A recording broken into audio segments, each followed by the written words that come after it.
সম্মানিত প্রধান মেহমান ডক্টর সৈয়দ মোহাম্মদ এনায়েতুল্লাহ আব্বাস সিদ্দিকী, উনি না আসলে হয়তো আমি আজকে এখানে আসতাম না, এটাও ঠিক। আমি জানি না ওনার বক্তব্য আমি শুনতে পারবো কিনা, তবে সোশ্যাল মিডিয়ায় ওনার বক্তব্য আমি ফলো করি, আমি দেখি। আমি আজকে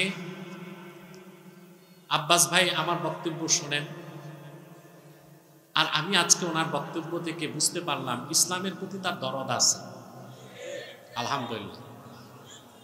আমি চাই বিএনপি সরকার গঠন করলে দুইটা কাজ ওনারা আদায় করবেন।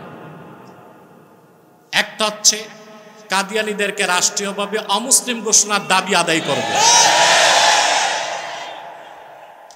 যদি এই দাবি বিএনপি আদায় করে তাহলে কিয়ামত তক এই বাংলার মানুষ বিএনপিকে ভুলবে না। আর দুই, এই যে এক ভণ্ড নেতার কথা উনি বললেন, রাসূলুল্লাহর শানে চরম বেয়াদবি করছে এবং বলেছে রামকৃষ্ণ এবং হিন্দুদের কিছু দেবতার নাম নিয়ে যে তারাও নাকি নবী ছিল, নওজবিল্লাহ। আমাকে তো অপবাদ দেন, আমি কথায় কথায় কাফের বলি, আমি তাকেও কাফের বলছি,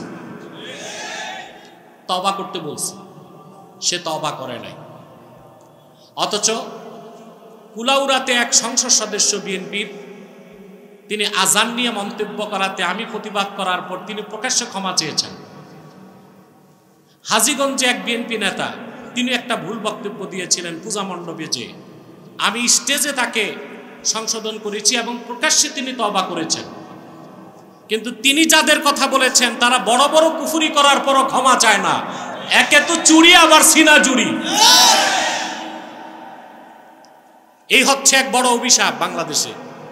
বক্তা প্রবক্তা, স্কলার আর স্ক্রু ড্রাইভার, এদের বক্তব্যে কোনো লাগাম নাই। আবার কিছু অ্যাথিস্ট নাস্তিক বেঈমান তো আছেই, আল্লাহ তার রাসূলের শানে বেয়াদবি করে।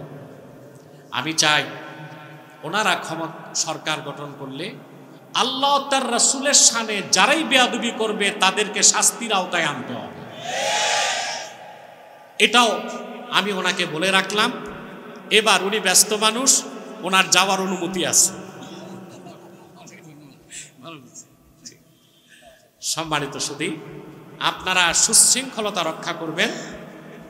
উনি চলে যাচ্ছেন, আমরা আস্তে আস্তে সামনের দিকে বাড়বো।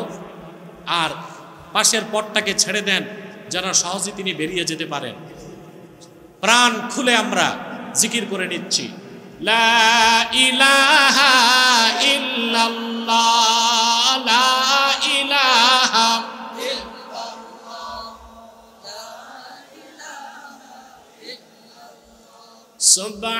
সুবহানাল্লাহ, আলহামদুলিল্লাহ, লা ইলাহা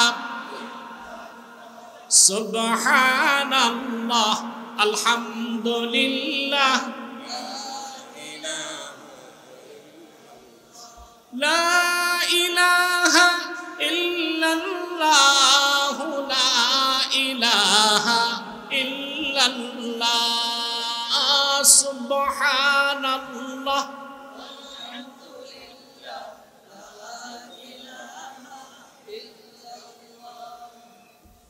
সুবহানাল্লাহ,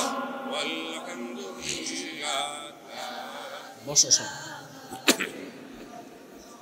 হাসবি রব্বি জাল্লাল্লাহু মা ফি কলবি গায়রুল্লাহ, নূর মুহাম্মদ,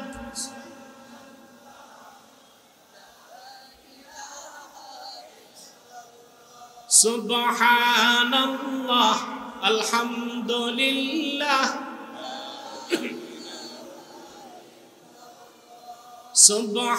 সুবহানাল্লাহ, আলহামদুলিল্লাহ, আল্লাহ আল্লাহ বলো বন্দে, আল্লাহ আল্লাহ বলো, জিকিরে अल्लाह करते हुए राहे जन्नत চলো লা ইলাহা সুবহানাল্লাহ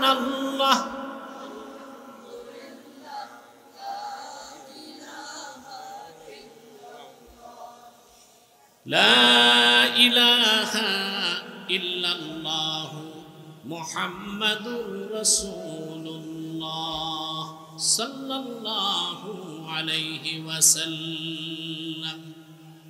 মাইকম্যান, মাইক ঠিক করতে হবে, আওয়াজটা ক্লিন করতে হবে। আমার তীব্র আওয়াজ দরকার নাই, পরিষ্কার আওয়াজ দরকার। কোনো ইকো থাকবে না, রিভার্ব থাকবে না, পিওর সাউন্ড থাকবে, পিছনে হরেন চলবে। এটা সরিয়ে দাও।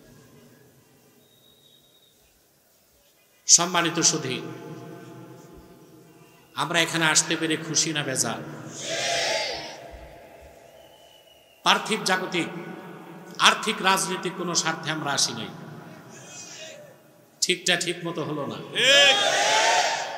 আমরা এসেছি আল্লাহ তার রাসূল মুহাম্মদ সাল্লাল্লাহু আলাইহি ওয়াসাল্লামের রেজামন্দি হাসিল করার জন্য, অন্য কোনো উদ্দেশ্য।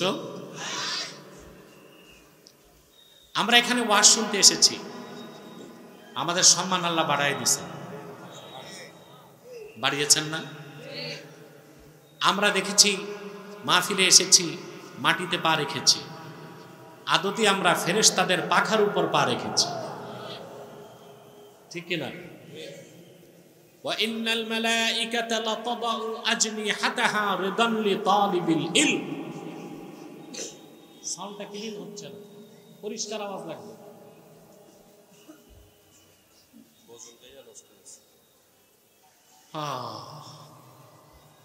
রাসূলুল্লাহ সাল্লাল্লাহু আলাইহি ওয়াসাল্লাম ইরশাদ করেছেন, মুমিন যখন দিন শিখতে ঘর থেকে বের হয়, আল্লাহর রহমতের ফেরেশতা তার পদতলে পাখা বিছায় দেয়। সুবহানাল্লাহ। আমার কাছে আসো, আমি একটু বুঝাই দিই। একজন আসে,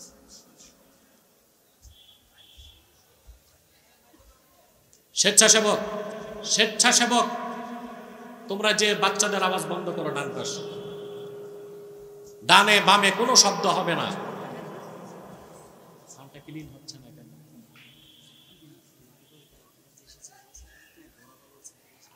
একটু সাইডে করে, হ্যাঁ, কিন্তু আমার আওয়াজটা যেন তীব্র না হয়, পরিষ্কার হয়, এটা করো আস্তে আস্তে। স্পিকার চলতেছে?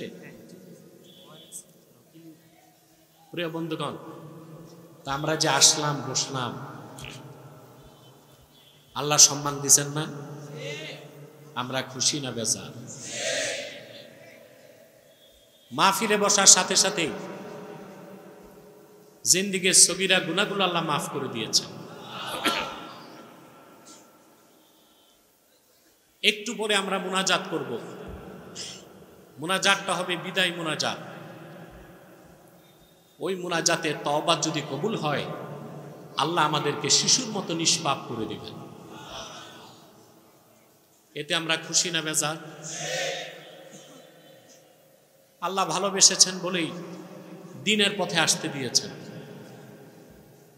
আল্লাহ কাউকে পছন্দ করেন কিনা এর সবচেয়ে বড় প্রমাণ, আল্লাহ যাকে পছন্দ করেন আল্লাহ তাকে দ্বীন শিখা সহজ করে দেন। আল্লাহর হাবিব ইরশাদ করেছেন, মান ইউরিদিল্লাহু বিহি খাইরান ইউফাক্কিহু ফিদ্দীন। আল্লাহ তাআলা তার যে বান্দার কল্যাণ চান তাকে আল্লাহ দ্বীনের সমঝদার বানায় দেন। ইউফাক্কিহু ফিদ্দীন আই ইয়াজআলহু ফাকিহান ফিদ্দীন। আল্লাহ তার যে বান্দাকে পছন্দ করেন আল্লাহ তাকে দ্বীন শিখায়া দ্বীনের সমঝদার বানায় দেন। খুশি হই নাই? জোরে বলি সুবহানাল্লাহ। এতে আমরা খুশি? বেজার কে? শয়তান। শয়তান এখন একটা চেষ্টা করবে, আপনারা এতগুলো মানুষ বসে আছেন, শয়তান ওয়াসওয়াসা দিবে মুনাজাতের আগে উঠানো যায় কিনা। আমরা শয়তানকে সফল হতে দিব? নেক নিয়ত করব। আমরা নিয়ত করছি কিছুক্ষণ পরে আজকের মুনাজাত করে গুনাহ মাফ করে নিষ্পাপ বেহেশতি আল্লাহওয়ালা হয়ে বাড়ি যেতে চাই। কারা কারা হাত তুলে আল্লাহ তাআলাকে দেখেন, হাত লম্বা করেন, বলেন আল্লাহুম্মা আমিন। হাত নামান, আল্লাহ কবুল করুক, আল্লাহ মঞ্জুর করুক, বলুন আল্লাহুম্মা আমিন। আজকে আমি তেলাওয়াত করেছি সূরাতুর রাআদ থেকে দুটো আয়াত। আমরা তেলাওয়াতের মাধ্যমে মূল আলোচনায় প্রবেশ করছি। আমার সঙ্গে আপনারাও পড়ুন, যেন প্রতিটি অক্ষরের নূরকে আল্লাহ তাআলা আমাদের সিনায় বিকশিত করে দেন। বলেন আল্লাহুম্মা আমিন। আউযু বিল্লাহি মিনাশ শাইতানির রাজীম। বিসমিল্লাহির রাহমানির রাহিম। ويقول الذين كفروا لولا أنزل عليه آية من ربه قل إن الله يضل من يشاء ويهدي إليه من أناب الذين آمنوا وتطمئن قلوبهم بذكر الله ألا بذكر الله تطمئن القلوب। আওয়াজগুলো বন্ধ করো না, সবচেয়ে যাও।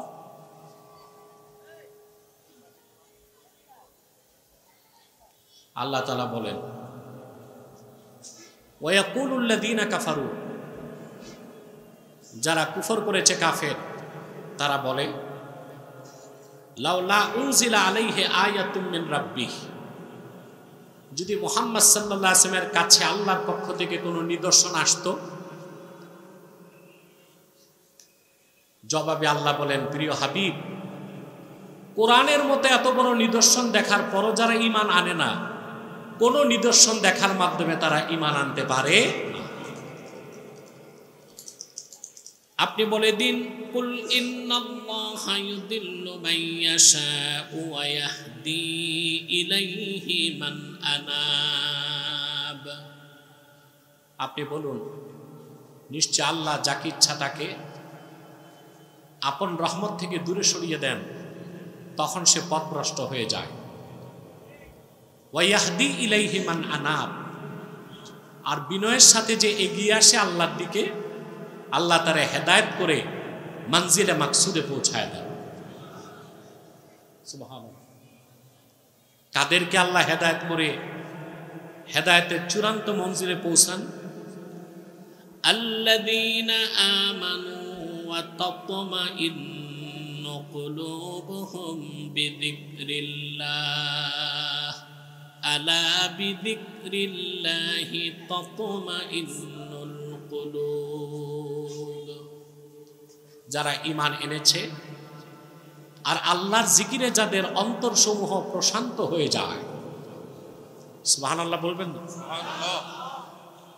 আলা বিযিকরিল্লাহি তাতমাইন্নুল কুলুব।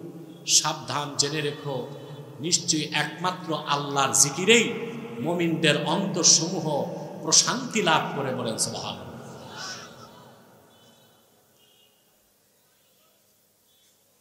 খুব সংক্ষেপে কথাগুলো বুঝবো। মাইকটা শীষ দিচ্ছে। ঢাকা শহরে মাইক এইরকম হয় নাকি? গ্রাম দেশের মাইকের চেয়ে ভালো থাকে। আমার বেশি আওয়াজ দরকার নাই, কম আওয়াজ হোক, পরিষ্কার আওয়াজ লাগবে। এটা মাইকম্যানকে বুঝাইতে পারতেছি না, আমার মনে হয় ফার্সিতে বলতে হবে। প্রিয় বন্ধুগণ, আল্লাহর সর্বশ্রেষ্ঠ কুদরত, রাসূলুল্লাহর সর্বশ্রেষ্ঠ মুজিজা এই কোরআন। সুবহানাল্লাহ বলবেন। আল্লাহ রাব্বুল আলামিন তার আখিরি নবী মুহাম্মদ সাল্লাল্লাহু আলাইহি ওয়াসাল্লামের উপর 30 পারা কোরআন নাজিল করেছেন। এটাই আল্লাহর শ্রেষ্ঠ কুদরত, রাসূলুল্লাহর শ্রেষ্ঠ মুজিজা। এত বড় নিদর্শন দেখার পরও যে কাফেররা ঈমান আনে নাই, আল্লাহ বলে দিয়েছেন নিদর্শন দেখলে ঈমান আনা যায় না। আল্লাহ যাকে চান তারে হেদায়েত করেন, আর যাকে চান না সে পথভ্রষ্ট হয়ে যায়। কোরআন কত বড় নিদর্শন। কোরআন নাজিলের পর কাফেরদের মস্তক অবনত হয়ে গেল। এখন ঈমান না আনার জন্য তারা বিভিন্ন অজুহাত বের করতে লাগলো। কি বের করতে লাগলো? মন গড়া কথা, যে কোরআন আসলো কেন, যদি এইটা আসতো। বিভিন্ন উদ্ভট কথা তারা বলতে লাগলো। আল্লাহ তার হাবিবকে কাফেরদের সেই উদ্ভট প্রস্তাবের জবাব দিয়েছেন যে কাফেররা যত নিদর্শন দেখতে চায় সব দেখালেও তারা ঈমান আনবে না, কারণ সবচেয়ে বড় নিদর্শন 30 পারা কোরআন। এটা দেখার পর যে ঈমান আনে না, কোন নিদর্শনে সে ঈমান আনবে না।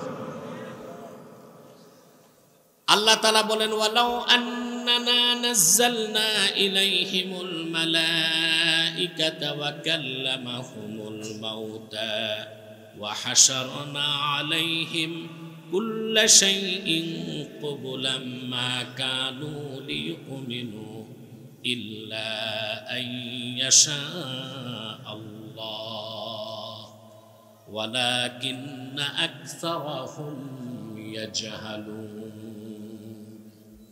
হে রাসূল, ওরা নিদর্শন দেখতে চায়।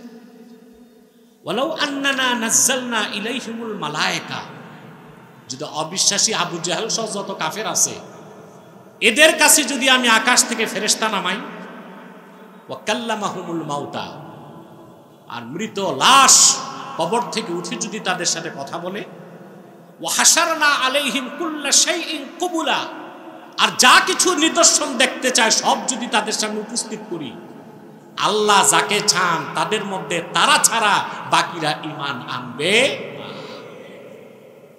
হেদায়েতের মালিককে আল্লাহ। নিদর্শন দেখার মাধ্যমে ঈমান আনবে এরকম কোনো গ্যারান্টি নাই। প্রিয় ভাইরা আমার,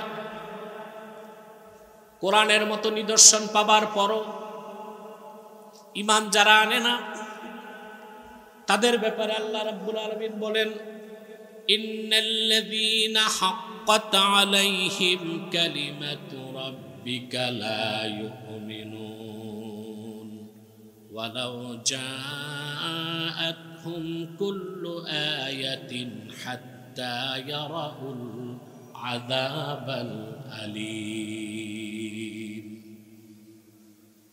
ইন্নাল্লাযীনা হাক্কাত, মোবাইল বন্ধ করেন, এখানে মোবাইল কিসের ওয়াজ হচ্ছে? ইন্নাল্লাযীনা হাক্কাত আলাইহিম কালিমাতু রাব্বিকা লা ইউমিনুন। মুহাম্মদ সাল্লাল্লাহু আলাইহি ওয়াসাল্লাম যারা কোরআন দেখার পরও ঈমান আনে না, অন্য নিদর্শন চায়, আপনার রবের সিদ্ধান্ত পাকাপোক্ত হয়ে গেছে তাদের ব্যাপারে, কোনো কিছুতেই তারা ঈমান আনবে না। এমনকি ওরা যদি আযাবুন আলীমকে চোখ, তারপর ঈমান আনবে না, কারণ কোরআন হচ্ছে সবচেয়ে বড় নিদর্শন, এর চেয়ে বড় কোনো নিদর্শন হতে পারে। সুবহানাল্লাহি বিহামদিহি। আল্লাহ রাব্বুল আলামিন অন্যত্র বলেন, কাফেররা উদ্ভট প্রস্তাব দিল, ওয়ালাউ আন্না কুরআনান সুয়িরাত বিহিল জিবালু আও কুত্তিআত বিহিল আরদু আও কুল্লিমা বিহিল মাউতা বাল লিল্লাহিল আমরু জামিআ। ঈমান আনবে না অজুহাত হিসেবে কাফেররা বলল, মুহাম্মদ সাল্লাল্লাহু আলাইহি ওয়াসাল্লামের নিকট যদি এমন একটা কোরআন আসতো যার মাধ্যমে পাহাড়গুলো উঠত, জমিন ফেটে যেত, আর মৃত মানুষ উঠে কোরআনের সাথে কথা বলতো, তাইলে আমরা ঈমান আনতাম। নওয়াজবিল্লাহ বলেন, তাতে কি ঈমান আনতো তারা? এর চেয়ে অনেক বড় নিদর্শন রাসূলুল্লাহ দেখায় দিয়েছেন, তারপর ঈমান আনে না। দেখেন নাই রাসূলুল্লাহ আঙ্গুলের ইশারায় লক্ষ লক্ষ মাইল দূরে চাঁদকে আল্লাহর রাসূল দুই টুকরা করে দিয়েছেন। কাফেররা ঈমান আনছে? আনছে ঈমান।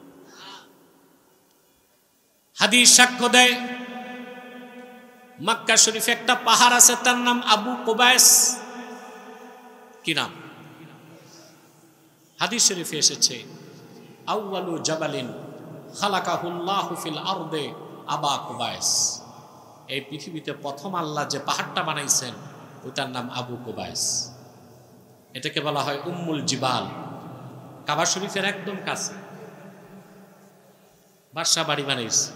বাদশার উদ্দেশ্য ভালো ছিল, ওখানে বসে কাবাগর দেখে আবাদত করবে, এই জন্য বাদশাহ ফাহাদ ওখানে বাড়ি বানাইছে। উদ্দেশ্য তার ভালো ছিল, যেন তিনি তার প্রাসাদে বসে আল্লাহর ঘর কাবা দেখে ইবাদত করতে পারেন। উদ্দেশ্য ভালো ছিল। রাসূলুল্লাহ সাল্লাল্লাহু আলাইহি সাল্লাম এই আবু কুবাইস পাহাড়ের সামনে দাঁড়িয়ে আছে। আবু জেহেল আসছে সাঙ্গপাঙ্গ দিয়ে, বলল, মুহাম্মদ সাল্লাল্লাহু আলাইহি সাল্লাম, আপনি যত নিদর্শন দেখিয়েছেন সব তো জমিনে, আকাশে তো কিছু দেখান নাই। পূর্ণিমার চাঁদটা 2 টুকরা করে দেখাতে পারবেন? কোরআন সাক্ষ্য দেয়, আল্লাহর হাবিব আল্লাহর হুকুমে শাহাদাত আঙ্গুলি দিয়া ইশারা করলেন। পূর্ণিমার চাঁদ 2 টুকরা হয়ে আবু কুবাইস পাহাড়ের 2 পাশে সরে গেল। এত আস্তে বললেন। কোরআন কারীমে আল্লাহ বলেছেন, ইকতারাবাতিস সাআতু ওয়ানশাক্কাল কমার। কিয়ামত নিকটবর্তী হয়ে গেল, আর আমার হাবিবের আঙ্গুলের ইশারায় চাঁদ 2 টুকরা হয়ে গেল। বুখারী শরীফের হাদিস, রাসূলুল্লাহর পাশে দাঁড়িয়ে চাঁদ 2 টুকরা হইছে দেখার পরও আবু জেহেল ঈমান আনে নাই। বলছে, হাজা সিহরুন মুস্তামির, এটা একটা চলমান জাদু। চিল্লায় বলেন নাউজুবিল্লাহ। আবু জেহেল তার লোকজন নিয়ে মিটিং বসছে, বলল, এখন দেখতে হবে মুহাম্মদ সাল্লাল্লাহু আলাইহি ওয়াসাল্লাম যা দেখালেন এটা জাদু না নিদর্শন। ওরা সিদ্ধান্তে উপনীত হলো, যদি জাদু হয় তাহলে আমরাই দেখছি, পৃথিবীর অন্য এলাকার লোক দেখতে পারে না। আর যদি এটা নিদর্শন হয় তো শুধু আমরা দেখি নাই, সারা দুনিয়ার মানুষ দেখছে। ওরা সিদ্ধান্ত নিল, দলে দলে লোক ভাগ হয়ে গেল। যারাই কাফেলা আসতেছে বিদেশ থেকে, শাম থেকে, ইয়ামান থেকে, সিরিয়া থেকে, মিশর থেকে, হাবাসা থেকে, তারা দৌড়ায় যেতে লাগলো আর বলতে লাগলো, অমুক দিন চাঁদ 2 টুকরা হয়েছে দেখছিলা? ওরা বলছে, হ্যাঁ আমরা নিজ চোখে দেখছি চাঁদ 2 টুকরা হয়েছে।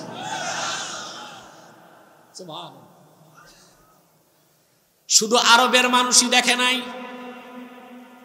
আল্লামা সৈয়দ আনোয়ার কাশ্মীরি রাহিমাহুল্লাহ বুখারী শরীফের যে তাকরীর তার ফাইজুল বারীর মধ্যে তিনি উল্লেখ করেছেন, কদ শাহাদাহু রাজুলুম মিনাল হিন্দে ইসমুহু ভোলরাজ। রাসূলুল্লাহ যখন চাঁদকে 2 টুকরা করে দেখালেন, আরব থেকে হাজার হাজার মাইল দূরে ভারতের ভূপালে এক রাজা ছিল, ভোলরাজ, হিন্দু রাজা। সে নিজ চোখে চাঁদ 2 টুকরা হয়েছে তা দেখতে পেয়েছে। কি নাম ছিল রাজা? ভোলরাজ। সৈয়দ কাশ্মীরি এতটুকু উল্লেখ করছে। মাইকটা এখন লাইনে আসছে, আরেকটু আরেকটু আরেকটু, যে সাউন্ডটা প্রতিবিম্ব হয়, প্রতিধ্বনি হয়, এটাও বন্ধ করে দাও, পরিষ্কার আওয়াজ লাগবে। কথা বোঝা যাচ্ছে? শব্দে শব্দে। তা আপনারা জিম মেরে বসে গেছেন, কথা টথা বলবেন না। প্রিয় বন্ধুগণ, সৈয়দ কাশ্মীরি এতটুকু তথ্য দিচ্ছেন, এর বেশি দেন নাই। অন্যান্য ইতিহাসের কিতাব সাক্ষ্য দেয়, ভোলরাজ সকালবেলা তার মন্ত্রী পরিষদকে ডাকলো, জ্যোতিষদেরকে ডাকলো, ধর্মের পণ্ডিতদেরকে ডাকলো। তারপর বলল, গত রাতে আমি এক অত্যাশ্চর্য ঘটনা দেখেছি। কি দেখছেন? সে বলল, আমি দেখলাম পূর্ণিমার চাঁদ 2 টুকরা হয়ে 2 দিক সরে গেছে। অনেকক্ষণ পর আবার জোড়া লাগছে। তারা জিজ্ঞেস করছে, স্বপ্ন দেখছেন? সে বলল, না, দিব্য জেগে জেগে দেখছি।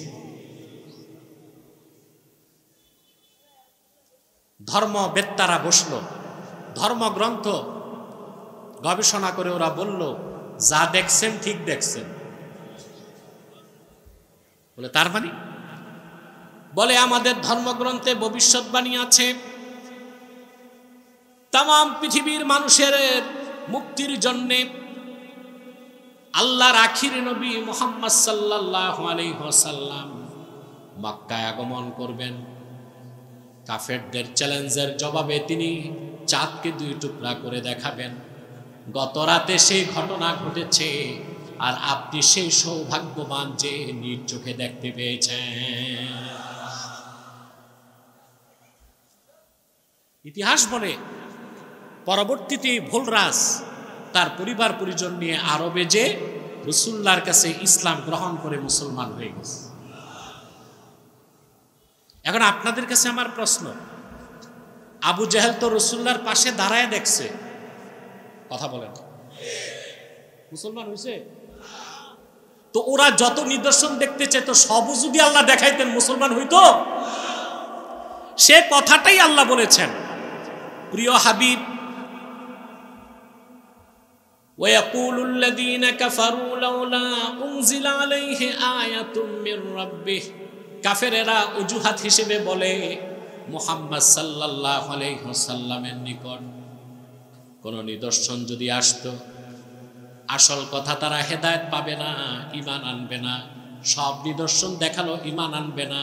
কারণ কুল ইন্নাল্লাহা ইউদিল্লু মান ইয়াশা ওয়া ইয়াহদি ইলাইহি মান আনাব। আল্লাহ যাকে ইচ্ছা তাকে পথভ্রষ্ট করেন, আর যে বিনয়ের সাথে এগিয়ে আসে আল্লাহ তারে হেদায়েত করে হেদায়েতের চূড়ান্ত গন্তব্যে পৌঁছায় দেন। বলেন সুবহানাল্লাহ।